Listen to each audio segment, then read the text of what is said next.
भिजवलेल्या काळ्या चण्याची तर आपण नेहमी भाजी करतोच, पण आज इथे मी मोड आलेल्या काळ्या चण्याची भाजी बनवणार आहे. बघू शकता अगदी छान अशी ही भाजी दिसत आहे. आणि मोड आलेले चणे आहेत ना, त्याच्यामध्ये भरपूर प्रमाणामध्ये फायबर, प्रोटीन असतं, त्यामुळे ते आपल्या आहारात असणे खूप जास्त फायदेशीर आहे. नमस्कार, जया इंडियन रेसिपी चॅनलमध्ये सर्वांचं खूप खूप स्वागत आहे. इथे मी मोड आलेले काळे चणे घेतलेले आहेत. आता हे स्वच्छ धुवून घेतलेले आहेत आणि इथे मी कुकर घेतलेला आहे. कुकरमध्ये हे टाकून छान असे शिजवून घेणार आहे. बरोबर 1 वाटी इथे मी मोड आलेले चणे घेतलेले आहेत. याच्यामध्ये थोडेसे खडे मसाले टाकलेले आहेत. 1 तमालपत्र, 1 स्टार फूल आणि 1 दालचिनी. त्याचबरोबर 1.5 ग्लास इथे मी पाणी ओतलेलं आहे.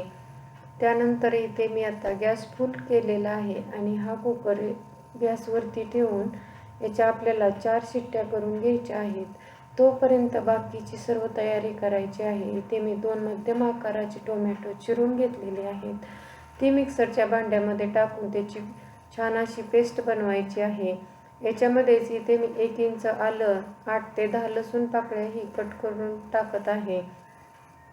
आता याच्यामध्येच इथे मी कोवळ्या कोथिंबीरीच्या काड्याही टाकलेल्या आहेत. आता याची छान अशी पेस्ट बनवून घेतलेली आहे. अगदी स्मूथ अशी आपल्याला इथे पेस्ट बनवलेली आहे. गॅसवरती कढई गरम करून त्याच्यामध्ये 1 मोठा चमचा तेल ओतलेलं आहे. तेल चांगलं गरम झालं की अर्धा छोटा चमचा मोहरी, अर्धा छोटा चमचा जिरे आणि कढीपत्ता टाकून छान असा त्याला परतून घेतलेला आहे. त्यानंतर 2 मध्यम आकाराचे कांदे अगदी बारीक कट करून टाकलेले आहेत. आता हा कांदा आपल्याला मीडियम गॅसवरती अगदी छान असा परतून घ्यायचा आहे. तर थोड्या वेळानंतर इथे बघू शकता या कांद्याचा हलकासा लाईट पिंक कलर आलेला आहे आणि कांदा मऊही झालेला आहे. याच्यापेक्षा जास्त परतायचं नाही, कारण आपण पुढचे साहित्य परतताना हा कांदाही छान परतला जातो. बनवून घेतलेली टोमॅटोची पेस्टही याच्यामध्ये टाकलेली आहे. त्यानंतर 1 चिमूट हळद, अर्धा चमचा लाल मिरची पावडर, त्यानंतर अर्धा चमचा इथे मी धणेपूड टाकलेली आहे. अर्धा चमचा इथे मी काळं तिखट किंवा काळा मसाला टाकलेला आहे. त्यानंतर इथे मी थोडंसं हिंग टाकलेलं आहे आणि चवीनुसार मीठही टाकलेलं आहे. हे मसाले तुम्ही आवडीप्रमाणे कमी जास्त करू शकता. आता सर्व साहित्य मसाले छान असे मिक्स करून घ्यायचे आहेत आणि इथे आपल्याला आता काय करायचं आहे, ही टोमॅटोची प्युरी आणि मसाले छान परतवून घ्यायचे आहेत. जे शिजवलेलं पाणी होतं ना, त्याच्यातलंच थोडंसं पाणी याच्यामध्ये मी टाकलेलं आहे आणि आता आपल्याला हे सर्व साहित्य छान असं परतवून घ्यायचं आहे. याच्यावरती झाकण ठेवायचं आणि कमी गॅसवरती छान परतवून घ्यायचं आहे. इकडे 4 शिट्ट्या होऊन याच्यातली वाफही गेलेली आहे. आता इथे मी तुम्हाला दाखवत आहे की हे जे चणे आहेत ना, ते छान शिजले आहेत का. तर इथे बघू शकता अगदी छान असे हे चणे शिजलेले आहेत. याच्यातलं तमालपत्र आणि इथे मी स्टार फूल, दालचिनी काढून टाकत आहे, कारण याच्यातला वास या चण्यामध्ये गेलेला असतो. 6 ते 7 मिनिटांनी याच्यावरचं ताट काढून इथे बघू शकता अगदी छान असं याला तेल सुटलेलं आहे. आपले मसाले, टोमॅटो प्युरी आणि कांदाही अगदी छान असा परतलेला आहे. इथे बघू शकता याला छान असं तेल सुटलेलं आहे. अगदी परफेक्ट असे हे मसाले परतले ना, अगदी आपली भाजी आहे ना ती टेस्टी लागते. त्यानंतर इथे मी छान असं हे सर्व साहित्य मिक्स करून घेतलेलं आहे आणि जे शिजवून घेतलेले चणे आहेत ना, ते याच्यामध्ये आपल्याला टाकायचे आहेत. सुरुवातीला आपल्याला याच्यामध्ये शिजवलेले चणे फक्त टाकायचे आहेत आणि त्याच्यामध्ये पाणी ओतण्याच्या अगोदर सर्व चण्याला छान असं मसाले लावून घ्यायचे आहेत. म्हणजे या चण्यालाही मसाल्याचा वास किंवा टेस्ट छान अशी येते.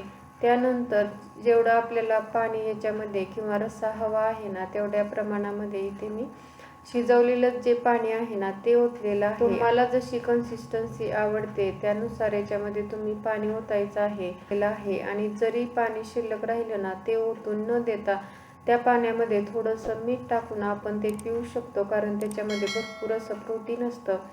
तर बघा, आणखी थोडंसं मी याच्यामध्ये पाणी ओतलेलं आहे, कारण आमच्या घरामध्ये थोडासा रस्सा भाजी लागते. त्यानंतर पाव चमचा गरम मसाला आणि थोडीशी बारीक चिरलेली कोथिंबीर टाकलेली आहे. आता छान असं हे मिक्स करून घेतलेलं आहे आणि आपल्याला फुल गॅसवरती याला छान अशी उकळी येऊ द्यायची आहे आणि याला एकदा का उकळी आली की मग गॅसची फ्लेम कमी करून पुन्हा 5 ते 7 मिनिटे ही भाजी छान उकळून घ्यायची आहे. इथे बघू शकता मी इकडे चपात्याही बनवून घेतलेल्या आहेत. तोपर्यंत ही भाजी छान उकळली की मी खाली उतरून ठेवलेली होती आणि आता ही थोडीशी कोमट झालेली आहे. अगदी परफेक्ट अशी आपली ही मोड आलेल्या चण्याची भाजी झालेली आहे. इथे ही भाजी मी चपाती बरोबर सर्व करत आहे. तुम्ही हवं तर पुरी बरोबर किंवा भाताबरोबरही खाऊ शकता. खूप टेस्टी लागते आणि हेल्दीही असते. तर इथे आपली मोड आलेल्या चण्याची भाजी तयार झालेली आहे. ही आपण शाळेच्या डब्यासाठी, ऑफिसच्या डब्यासाठीही देऊ शकतो. तर बघा मस्त अशी अगदी सोप्या पद्धतीने इथे मी मोड आलेल्या चण्याची भाजी केलेली आहे. खाताना मस्त असं याच्यावरती लिंबाचा रस पिळायचा आहे आणि चपाती बरोबर किंवा पुरी बरोबर भाताबरोबर खायची आहे. तुम्हाला ही मोड आलेल्या चण्याची भाजीची रेसिपी आवडली तर नक्की लाईक करा, फ्रेंड्स फॅमिली बरोबर शेअर करा. चॅनलवरती नवीन असाल तर प्लीज चॅनलला सबस्क्राईब करा. त्याच्या शेजारीचे बेल आयकॉन आहे तेही प्रेस करा म्हणजे नवीन व्हिडिओचं नोटिफिकेशन भेटेल. व्हिडिओ शेवटपर्यंत पाहिल्याबद्दल खूप खूप धन्यवाद. पुन्हा भेटूया अशाच नवीन रेसिपी बरोबर. तोपर्यंत मस्त खा, हेल्दी रहा. नमस्कार.